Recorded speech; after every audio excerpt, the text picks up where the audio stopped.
মালয়েশিয়ায় অবৈধ অভিবাসী বিরোধী অভিযানে বাংলাদেশি সহ বিভিন্ন দেশের অন্তত ৯৬ অভিবাসীকে গ্রেপ্তার করেছে ইমিগ্রেশন পুলিশ। শুক্রবার ২৮ ফেব্রুয়ারি ভোরে দেশটির সেলাঙ্গর রাজ্যের কাজাংয়ের একটি অভিবাসী বসতিতে অভিযান চালিয়ে তাদের গ্রেপ্তার করা হয়। অভিযানের সময় তাদের মধ্যে অনেকে পালিয়ে যাওয়ার চেষ্টা করলেও ব্যর্থ হয়।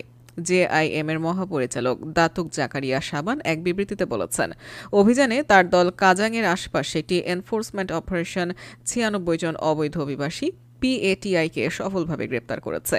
বলেন, এই অভিযানে মোট ১৩৫ জন বিদেশিকে চেক করা হয়েছিল এবং ফলস্বরূপ বিভিন্ন অভিবাসন অপরাধের জন্য ২০ থেকে ৬৯ বছর বয়সী মোট ৯৬ জন অবৈধ অভিবাসীকে গ্রেপ্তার করা হয়। গ্রেপ্তারকৃতরা বাংলাদেশ, মিয়ানমার এবং ইন্দোনেশিয়ার নাগরিক।